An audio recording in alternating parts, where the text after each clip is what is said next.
এই ভিডিওতে আমরা মিশ্রণ সংক্রান্ত একটি গুরুত্বপূর্ণ সমস্যার সমাধান করব। এখানে বলা হয়েছে গোপালের খামারে মুরগি এবং ছাগল মিশিয়ে মোট 43টি প্রাণী আছে। তাদের মোট পায়ের সংখ্যা 142 হলে মুরগির সংখ্যা কত তা জানতে চাওয়া হয়েছে। এখন যদি 43টি প্রাণীর প্রত্যেকটিই মুরগি হতো তাহলে পায়ের সংখ্যা হতো 43 গুণ 2, তার মানে 86টা। এবং প্রত্যেকটি যদি ছাগল হতো তাহলে পায়ের সংখ্যা হতো 43 গুণ 4, তার মানে 172টা।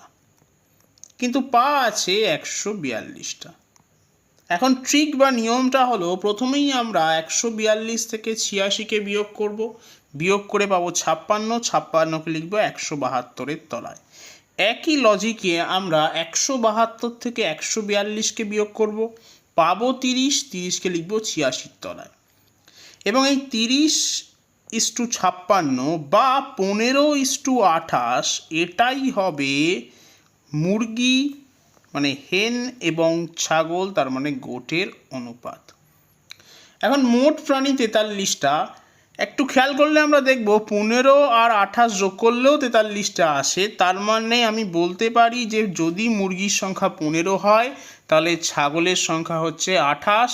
শুধু মুরগির সংখ্যা জানতে চাওয়া হয়েছে, তাহলে সঠিক উত্তর হবে অপশন সি, 15।